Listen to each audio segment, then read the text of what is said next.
नमस्कार दोस्तों, स्वागत है आप लोगों का चैनल पे। मेरा नाम है अंशुमन, आप देख रहे हैं एस्ट्रो अंशुमन झा। तो आज की इस वीडियो के अंदर हम लोग बात करने वाले हैं कि भैया जो हमारे कर्क लग्न के जातक हैं, कैंसर असेंडेंट जो हमारे हैं, उनके लिए जुलाई का महीना कैसे रहने वाला है।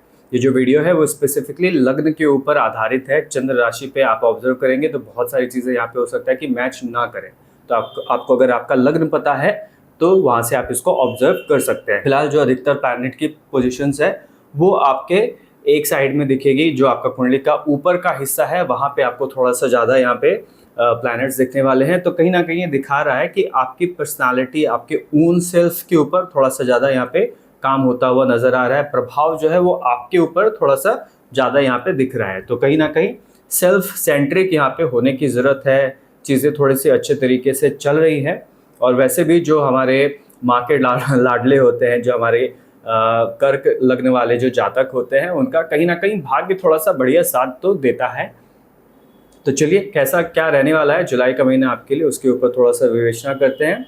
और अगर आपको ये वीडियो अच्छी लगे तो वीडियो को लाइक ज़रूर कीजिएगा। मैं देखता हूँ कि अक्सर लोग वीडियो देखते हैं बट लाइक नहीं करते हैं, तो भैया लाइक ज़रूर करना, उससे हमारी बहुत हेल्प होती है। तो चलिए वीडियो को शुरू करते हैं। तो सबसे पहले हम अपने लग्न के ऊपर चलते हैं। तो आपका जो लग्न है कर्क, वहाँ पे मरकरी पूरा टाइम यहीं पे बैठे रहेंगे। उनका जो ट्रांजिशन है वो 22 जून को ही हो चुका है आपके 4th राशि के अंदर जो आपका लग्न बनता है। बट सूर्य इनको ज्वाइन करेंगे थोड़ा सा लेटर पीरियड में 16 जुलाई को। तो कहीं ना कहीं 20 जुलाई के आसपास आपको इसका प्रभाव दिखना शुरू हो जाएगा। अब क्योंकि मरकरी के लिए सूर्य वैसे तो अच्छे हैं क्योंकि दोनों राजा रानी हैं, तो वहाँ पे रिजल्ट तो थोड़ा सा ठीक ठीक रहता है। लेकिन कहीं ना कहीं सन थोड़ा सा कर्क राशि में आके रिलैक्स मोड पे चले जाते हैं। और वहीं पे मरकरी की जब हम लोग बात करते हैं तो मरकरी और मून की बहुत अच्छी पड़ती है नहीं, तो वहाँ पे मरकरी का रिजल्ट थोड़ा सा मिश्रित रहता है। तो वैसे लोग जो ऑलरेडी थोड़ा सा बिजनेस के ऊपर काम कर रहे हैं या अपने ऊपर थोड़ा सा काम कर रहे हैं, तो उनको यहाँ पे ध्यान रखने की ज़रूरत है। हो सकता है कि बिजनेस डील्स आपकी थोड़ी सी अच्छी हो, काम कर जाए, बट हो सकता है कि आपका बिजनेस डील थोड़ा सा बीच में खराब भी हो जाए, है ना। दोनों ही चीज़ें यहाँ पे बन रही है। हाँ, जो first period of the month है, अगर हम लोग 15 जुलाई तक की बात करें, जब सिर्फ मरकरी यहाँ पे आपके लग्न में बैठे होंगे, तब तक तो माहौल थोड़ा सा मिक्स नज़र आ रहा है कि हो सकता है कि 50-50 चांस है काम बन जाए काम ना बने, ऐसा करके है। लेकिन जब सूर्य भी यहाँ पे आ जाएंगे और दोनों मिलकर बुध आदित्य योग नाम का योग बनाएंगे आपके लग्न में ही, तब आपकी चीज़ें थोड़ी सी बेटर होनी शुरू हो जाएगी। 16 जुलाई को ट्रांजिशन होगा बट 20-22 जुलाई से आपको रिजल्ट जो है वो दिखना शुरू हो जाएगा। तो कहीं ना कहीं ये जो आपका पीरियड है उसके बाद थोड़ा सा अच्छा दिखेगा, जहाँ पे आपके लग्न के अंदर थोड़ा सा आपको कॉन्फिडेंस दिखना शुरू होगा। आपके पास थोड़ी सी आपकी ख्याति बढ़नी शुरू होगी, आपको थोड़ा सा प्रेम मिलना शुरू होगा, आपकी प्रसिद्धि यहाँ पे मिलनी शुरू होगी। थोड़ा सा जो मनी मैटर्स हैं, जिसको हम लोग अर्थ गेन भी कहते हैं, वो गेन आपको यहाँ पे दिखना शुरू होगा। तो उन सारी चीज़ों के लिए फिर जो letter period of the month है वो थोड़ा सा ज़्यादा प्रभावी नज़र आ रहा है। उसके बाद चलते हैं हम अपने सेकंड हाउस में, जो हमारा सेविंग्स का हाउस होता है, अपने हमारे कुटुंब का हाउस होता है, फूड वानी उन सारी चीज़ों का हाउस होता है। तो वहाँ पे मार्स और केतु यहाँ पे बैठे हुए हैं। मार्स जो है वो यहाँ पे 6 जून को ट्रांजिट कर रहे हैं, 28 जुलाई तक यहीं पे बैठे रहेंगे। तो कहीं ना कहीं ये एक पूरा मंथ आपका कवर तो कर ही लेंगे मोटा मोटा। तो अब है कि यहाँ पे जो हमारी राशि है लियो, वो अग्नि तत्व की राशि है। और जो दो प्लैनेट्स यहाँ पे बैठे हुए हैं मार्स और केतु, ये दोनों भी अग्नि तत्व के ही प्लैनेट्स है। तो कहीं ना कहीं जो आपका सेकंड हाउस है काफ़ी बर्निंग हाउस है। बहुत सारी एक्टिविटी अभी फिलहाल आपके सेकंड हाउस पे यहाँ पे होती हुई नजर आ रही है। तो ये एक तरह से कह रहा है कि भाई हो सकता है कि आप थोड़ा सा मोटा सेविंग्स करेंगे, लेकिन टर्म यहीं पे रहेगा। एक ये रहेगा कि आपके अगर मल्टीपल बैंक अकाउंट्स हैं तो उनके अंदर आपको एक वे में पैसा आता हुआ नजर आएगा। ठीक है, 2 से ज़्यादा अगर बैंक अकाउंट्स आपके पास है तो आपको दिखेगा कि अचानक से आपके पास थोड़ा सा पैसा सेव होता हुआ नजर आ रहा है। लेकिन वहीं पे अगर सिंगल अकाउंट आप यूज़ करते हैं, 2 अकाउंट यूज़ करते हैं तो वहाँ पे प्रभाव में थोड़ा सा डिफरेंस दिख सकता है ना। वहाँ पे हो सकता है कि आपका पैसा बहुत ज़्यादा ना बच रहा हो। और वैसे भी आपका जुपिटर यहाँ पे आपके 12th हाउस में बैठे हुए हैं, जो वैसे भी एक्सपेंडिचर को थोड़ा सा दिखाते हैं। वहाँ पे सूर्य भी बैठे हुए हैं, वो भी एक्सपेंडिचर को दिखाते हैं। तो कहीं ना कहीं आपका महीना है जो थोड़ा सा मिक्स चल सकता है। आपको दिखेगा कि हाँ पैसे आ भी रहे हैं, खर्च भी हो रहे हैं, तो पैसे के मामले में आपको थोड़ा सा रिजल्ट कम दिख सकता है। लेकिन बाकी चीज़ों के लिए, जैसे हम लोग अपने कम्युनिकेशन को कहते हैं, हमारा वाणी का भाव है, तो वाणी के भाव में आपको यहाँ पे थोड़ा सा आपको दिख सकता है कि आप थोड़ा सा ज़्यादा इम्पल्सिव हो सकते हैं, कि आप अटैकिंग मोड में अचानक से आ गए हैं लोगों के साथ, ऑफिस में ही काम कर रहे हैं, घर पे ही लोगों से बात कर रहे हैं तो थोड़ा सा अटैकिंग मोड पे बात कर रहे हैं। तो यहाँ पे थोड़ा सा काम डाउन करने की ज़रूरत है। अगर आप अपने कुटुंब के साथ बात कर रहे हैं तो थोड़ा सा काम डाउन होइए। ऑफिस में अगर आप कम्युनिकेट कर रहे हैं तो वहाँ पे थोड़ा सा काम डाउन होइए, है ना। यहाँ पे थोड़ा सा अगर आप क्या कहते हैं, गणेश जी की आराधना करते हैं, आप हनुमान जी की चालीसा पढ़ते हैं, तो वहाँ पे थोड़ा सा आपका जो कामनेस है वो थोड़ा सा बना रहेगा। लेकिन अदरवाइज अगर आप नहीं प्रैक्टिस करते हैं तो this is the right time कि कम से कम हनुमान चालीसा आप डेली बेसिस पे पढ़ना शुरू करें। अगर पढ़ नहीं सकते हैं तो जब आप ट्रैवल कर रहे हैं तो उसको सुने, बट किसी ना किसी प्रकार से हनुमान चालीसा के साथ आप थोड़ा सा इंटरेक्ट कीजिए, ठीक है। उनको उसको हनुमान जी को अपने जीवन में लेके आइए, तो वो थोड़ा सा आपका यहाँ पे काम बचा सकते हैं। तो ये यहाँ पे थोड़ा सा दिख रहा है कि कम्युनिकेशन में थोड़ा सा ऊपर नीचे होगा। उसके अलावा कुटुंब में भी थोड़ा सा ऊपर नीचे हो सकता है अचानक से, क्योंकि केतु और मार्स एक तरह का पिशाच योग भी कहा जाता है। तो हो सकता है कि आपके जो मदर की तरफ के लोग हैं, ठीक है, जिसको हम लोग मैटरनल हाउस कहते हैं, मामा घर कह लो, नानी घर कह लो, मौसी कह लो, मामा कह लो, उन सब का थोड़ा सा यहाँ पे ध्यान रखने की ज़रूरत है। हो सकता है कि आप अचानक से अपने मैटरनल हाउस में किसी को थोड़ा सा खो सकते हैं, है ना। या फिर हो सकता है कि अचानक से आपके मैटरनल हाउस में किसी की तबीयत खराब हो गई, तो ऐसी शिकायत यहाँ पे आती हुई दिख सकती है। तो वहाँ पे थोड़ा सा ध्यान देने की ज़रूरत है कि मामा की तरफ आपको थोड़ा सा ध्यान देना है। सेकंड हाउस जो है अभी आपका काफ़ी यहाँ पे हाईलाइट में चलेगा, थोड़ा सा ज़्यादा एक्टिव है, तो सेकंड हाउस की तरफ आपका ध्यान यहाँ पे आना चाहिए, तो क्योंकि इसी सेकंड हाउस के ऊपर जो है प्रभाव थोड़ा सा ज़्यादा है। उसके बाद चलते हैं हम लोग अपने 8th हाउस पे, जहाँ पे हमारे राहु महाराज बैठे हुए हैं। तो वैसे लोग जो रिसर्च के ऊपर काम करते हैं उनके लिए तो भाई बहुत अच्छा टाइम पीरियड ये है। वैसे लोग जो अकल्ट से जुड़े हुए हैं, साइकोलॉजी से जुड़े हुए हैं, किसी भी प्रकार के गुण विज्ञान से जुड़े हुए हैं, जो कि ट्रेडिशनल नहीं है, नॉन ट्रेडिशनल, उनके लिए ये समय थोड़ा सा अच्छा होने वाला है। वैसे लोग जो सीए हैं, अकाउंटिंग में हैं, सर्जरी के अंदर हैं, जिसके सर्जन जिसको कहते हैं वो है, तो वैसे लोगों के लिए तो ये अभी टाइम पीरियड थोड़ा सा अच्छा है। राहु यहाँ पे बैठ के अच्छा रिजल्ट देंगे, क्योंकि वो खुद की राशि में जो उनकी मूल त्रिकोण राशि है एक्वेरियस, उसके अंदर आए हुए हैं। तो कुंभ राशि के अंदर इनका रिजल्ट काफ़ी अच्छा रहता है। और क्योंकि ये 8th हाउस के अंदर आए हुए हैं, तो 8th हाउस में वैसे भी राहु थोड़ा सा ज़्यादा डिफरेंट तरीके से रिजल्ट देते हैं, क्योंकि वैसे तो ये केतु का हाउस बनता है, केतु यहाँ पे ज़्यादा अच्छा रिजल्ट देते हैं। लेकिन क्योंकि अब ये केतु के घर में आए हैं, तो जो मल्टीप्लिकेशन की टेंडेंसी होती है वो ये अलग तरीके से यहाँ पे अप्लाई करेंगे। क्योंकि जैसे कहते हैं ना कि राहु सिर्फ हेड है, जो राहु केतु हैं, जो जिनका कट लगने के बाद सर अलग हो गया था, धड़ अलग हो गया था, तो जो ऊपर सर वाला पार्ट है वो राहु है।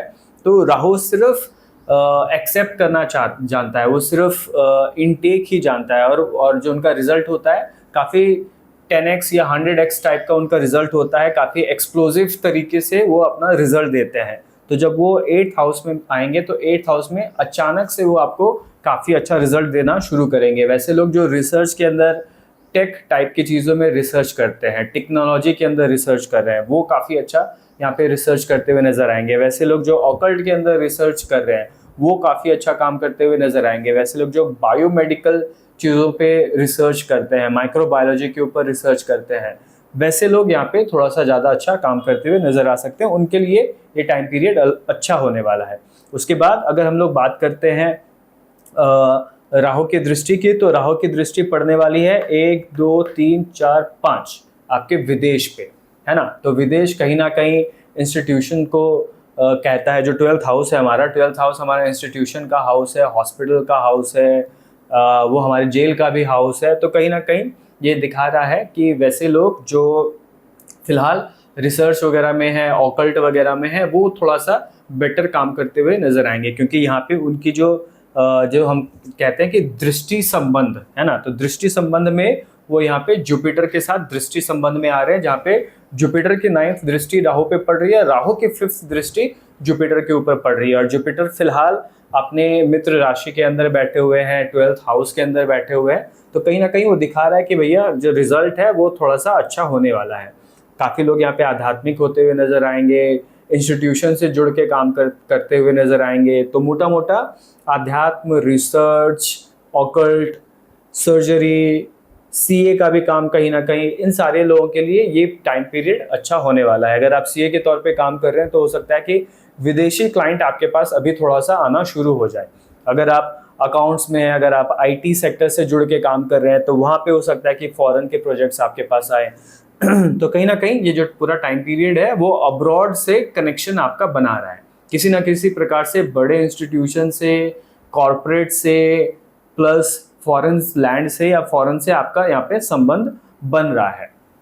उसके अलावा अगर हम लोग यहाँ पे अपने 5th हाउस की बात करते हैं तो मार्स और केतु की यहाँ पे थोड़ी सी क्या कहते हैं दृष्टि यहाँ पे बरस रही है, जहाँ पे मार्स 4th एस्पेक्ट से आपके 5th हाउस को देख रहा है। अगर आप यहाँ से काउंट करेंगे तो 1 2 3 4 जो मार्स की 4th दृष्टि होती है वो कहीं ना कहीं योग बनाती है, 2 हाउस के रिजल्ट्स को कनेक्ट करती है। तो यहाँ पे दिखेगा कि आपके बच्चों के लिए और आपके प्रेम संबंध के लिए जुलाई का महीना बहुत अच्छा नहीं होने वाला है। वहाँ पे आपके बच्चों के साथ थोड़ी सी तबीयत खराब रहने की शिकायत हो सकती है, बच्चों को चोट लगने की शिकायत हो सकती है। अगर आपका किसी प्रकार से कम्युनिकेशन होता है आपके बच्चों से तो वहाँ पे बच्चों के साथ आप थोड़ा हार्शली कम्युनिकेट करते हुए नजर आएंगे, थोड़ी सी विरक्ति जैसे भाव भी आपके मन में कभी कभी उठ सकते हैं। तो वैसा चीज़ों को यहाँ पे थोड़ा सा कंट्रोल करने की ज़रूरत है ना। कई बार होता है कि बच्चा आपकी बात नहीं मान रहा है तो आपने बच्चे से बात करना छोड़ दिया, तो वैसे टाइप की चीज़ें यहाँ पे थोड़ा सा हो सकती है। उसके अलावा सेम चीज़ें आपके प्रेम संबंध के अंदर भी यहाँ पे आएगी कि हो सकता है कि आप प्रेम के अंदर ठीक से बातचीत नहीं कर रहे हैं, आप अपने प्रेम संबंध में थोड़ा सा ज़्यादा इम्पल्सिव हो रहे हैं, आप थोड़ा सा ज़्यादा पॉजिटिव हो रहे हैं, अगर आपकी बात नहीं मानी तो आपने रिवर्ट करना बंद कर दिया, ऐसी टाइप की चीज़ें यहाँ पे नज़र आ रही है। तो ओवरऑल 5th हाउस के कारकों के लिए जो 2 लिविंग सिग्निफिकेशंस हैं, जो हमारे बच्चे हो गए और जो हमारा प्रेम संबंध है, उन दोनों के लिए फिलहाल ये बहुत अच्छा पीरियड नहीं होगा। बट उसके अलावा जो हमारा क्रिएटिविटी है, जो हमारी फेम वाला जो पॉइंट होता है कि हमारा स्टेटस, उन सारी चीज़ों के अंदर यहाँ पे आपको बढ़त यहाँ पे दिखेगी। आप यहाँ पे ग्रो करने वाले हैं, आपका जो प्रसिद्धि है या जो आपका जो स्टेटस है, स्टेटस यहाँ पे बढ़ता हुआ नजर आएगा। तो उन सारी चीज़ों में थोड़ी सी यहाँ पे ग्रोथ नजर आएगी। उसके अलावा जो मार्स की 8th दृष्टि है वो आपके 9th हाउस पे जा रही है। तो 9th हाउस कहीं ना कहीं ट्रैवल का हाउस होता है, 9th हाउस धर्म का हाउस होता है, और वहीं पे हमारा सैटर्न भी बैठे हुए हैं। तो सैटर्न भी कह रहे हैं कि भैया जब मार्स और सैटर्न दोनों मिलेंगे, साथ में केतु की एनर्जी भी आएगी, तो काफ़ी डिफरेंट टाइप का रिजल्ट आप यहाँ पे एक्सपेक्ट कर सकते हैं। क्योंकि 3 मेलेफिक्स है ना, मार्स भी मेलेफिक है, केतु भी मेलेफिक है और सैटर्न भी मेलेफिक है। 3 मेलेफिक्स ने मिलके आपके धर्म के हाउस पे धावा बोला हुआ है। तो कहीं ना कहीं जो आपका धर्म है वो थोड़ा सा यहाँ पे प्रभावित होगा। धर्म से जुड़े हुए चीज़ों में आपका इंटरेस्ट थोड़ा सा अलग तरीके से दिख सकता है, क्योंकि यहाँ पे केतु जो है वो खुद में ही विजडम का कारक होता है। तो वहाँ पे आपका जो विजडम है वो आपके धर्म के प्रति थोड़ा सा डिफरेंट हो सकता है। बहुत सारे लोग यहाँ पे अचानक से धार्मिक हो जाएंगे, बहुत सारे लोग अपने धर्म के प्रति थोड़ा सा क्वेश्चन उठाना शुरू करेंगे, है ना। उसके अलावा ये आपके पिता का भी हाउस होता है। तो अब 3 मेलेफिक्स जब आपके पिता के हाउस पे देख रहे हैं तो यहाँ पे आपके पिता के सेहत में गड़बड़ी के चांसेस थोड़े से बढ़े हुए हैं। हो सकता है कि अचानक से आपके पिता के बॉडी में किसी प्रकार से पेन शुरू हो जाए, उनके शोल्डर्स में पेन होना शुरू हो, उनके पैर में पेन होना शुरू हो, अचानक से वो थका थका सा फील करना शुरू करे। ऐसी चीज़ें आपके पिता के साथ यहाँ पे हो सकती है। और अगर आपके पिता की तबीयत ऑलरेडी खराब चलती है कि वो लॉन्ग टाइम से थोड़ा सा बीमार है, तो वहाँ पे पिता का आप ज़्यादा ध्यान रखिए, क्योंकि केतु, मार्स और सैटर्न ये थोड़ा सा गलत खराब संयोग ये बना सकते हैं किसी के एज को लेके। तो वहाँ पे आप थोड़ा सा ज़्यादा ध्यान रखिए अपने पिता के प्रति, अगर वो बहुत बीमार है तो। और अगर आपकी पत्री में मार्स, केतु, सैटर्न अच्छी जगह से, अच्छे तरीके से प्लेस्ड नहीं है, तो फिर ये थोड़ा सा गंभीर हो सकता है आपके पिता के लिए, ठीक है। उसके अलावा जो 9th हाउस होता है वो हमारे लॉन्ग डिस्टेंस ट्रैवल का भी होता है, पब्लिशिंग का भी होता है। तो हो सकता है कि यहाँ पे आप थोड़ा सा उस फील्ड में अच्छा काम करें कि आप थोड़ी सी लंबी यात्रा पे जाएं। हो सकता है कि आप दूसरे शहर किसी काम से जुड़ा हुआ आप वहाँ पे ट्रैवल करें, कि भाई आपका बिजनेस ट्रैवल था उसके लिए आपने ट्रैवल किया, जॉब के लिए ट्रैवल किया, वैसे टाइप की चीज़ें यहाँ पे दिख सकती हैं। वहाँ पे ऐसा आप प्लान कर सकते हो, अचानक से प्लान बन जाएगा बट वो प्लान यहाँ पे बन सकता है। उसके अलावा यहाँ पे जो है मंदिर जैसे इंस्टीट्यूशन के साथ आप यहाँ पे जुड़ते हुए नजर आ सकते हैं, क्योंकि जुपिटर भी आपके 12th हाउस में है और ये कहीं ना कहीं एक स्ट्रॉन्ग यहाँ पे इस हाउस को एक्टिवेट कर रहे हैं। तो हो सकता है कि आप अचानक से मंदिर से किसी प्रकार के मंदिर से आप जुड़ सकते हैं। कई बार होता है ना कि अचानक से आप सोच रहे थे और आप इस्कॉन से जुड़ गए, है ना। तो इसी प्रकार के किसी भी इंस्टीट्यूशन से आप यहाँ पे जुड़ते हुए नजर आ रहे हैं, नॉट स्पेसिफिकली किसी एक इंस्टीट्यूशन से जैसे मैंने नाम लिया, बट किसी भी प्रकार के मंदिर से आप जुड़ते हुए नजर आ रहे हैं कि अचानक से आप किसी एक मंदिर में गए, उस मंदिर में जाके आपको अच्छा महसूस हुआ, आपने वहाँ पे शाम बिताई, आपको अच्छा लगा, तो आप रेगुलर उस मंदिर में आपने जाना शुरू कर दिया। तो ऐसी टाइप की चीज़ें यहाँ पे होती हुई नजर आ रही है। तो मोटा मोटा देखा जाए तो आपका 9th हाउस यहाँ पे काफ़ी प्रभावी है, आपका 2nd हाउस जो है वो काफ़ी प्रभावी है, आपका जो 8th हाउस है वो काफ़ी प्रभावी है यहाँ पे। अब चलते हैं हमारे वीनस के ऊपर। तो वीनस स्वग्रही होके बैठे हुए हैं आपके 11th हाउस में। तो 11th हाउस में बैठा हुआ वीनस कहता है कि भाई गेन तो आने वाला है, आपके मन मुताबिक आपको आपकी इच्छा पूर्ति हो रही है। अगर आप किसी प्रकार से जॉब चेंज के बारे में सोच रहे हैं, फॉरेन में जॉब के बारे में सोच रहे हैं, तो वैसी चीज़ें यहाँ पे होती हुई नजर आ रही है। जैसे आपको बताया कि जुपिटर जो है, जुपिटर आपके 12th हाउस में बैठा है और वहाँ से 7th दृष्टि से वो आपके जॉब के हाउस को देख रहे हैं।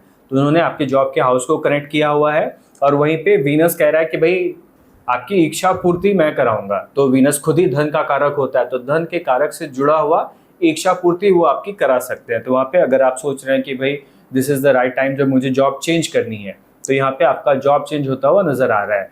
बशर्ते कि आपको थोड़ा सा एफर्ट यहाँ पे मारना पड़ेगा, क्योंकि यहाँ से आप काउंट करेंगे 1 2 3 4 5, ये आपके लग्जरी हाउस में जाता है, आपके घर का जो वातावरण है उस हाउस पे जाता है। तो हो सकता है कि यहाँ पे आप थोड़ा सा आराम के मोड में चले गए, रिलैक्सेशन मोड में आप चले गए, क्योंकि आपका 4th हाउस यहाँ पे एक्टिवेट हो रहा है। लेकिन अगर आप अभी फिलहाल थोड़ा सा आराम के साथ काम भी करेंगे, थोड़ा सा जॉब्स के लिए भी ट्राई करेंगे, तो हो सकता है कि आपको यहाँ पे जॉब की प्राप्ति हो, नई जॉब्स आपकी लग सकती है।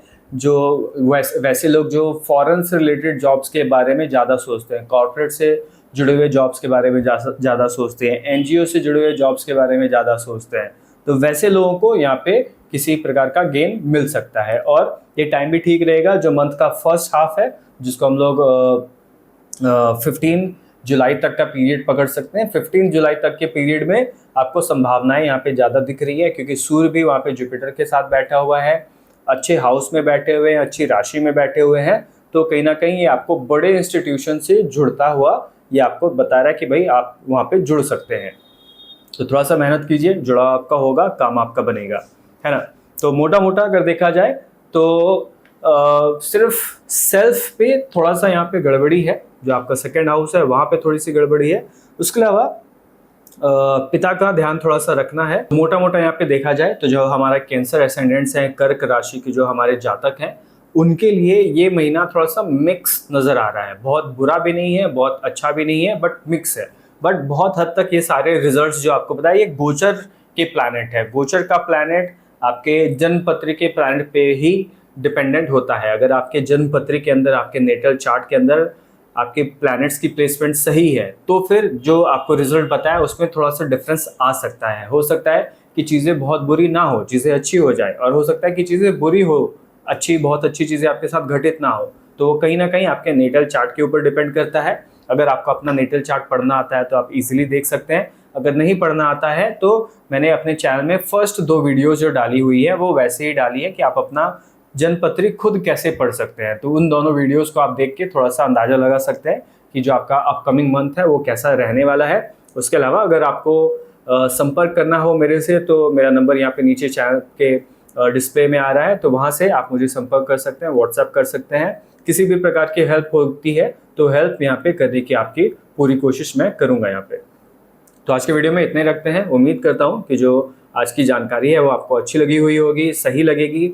अगर आपको सारी जानकारी अच्छी लगी हो तो वीडियो को लाइक जरूर करें। चैनल पे बने रहने के लिए चैनल को सब्सक्राइब जरूर करें। आज के वीडियो में इतना ही। मुलाकात होती है आपसे नेक्स्ट वीडियो में। ओम नमः शिवाय।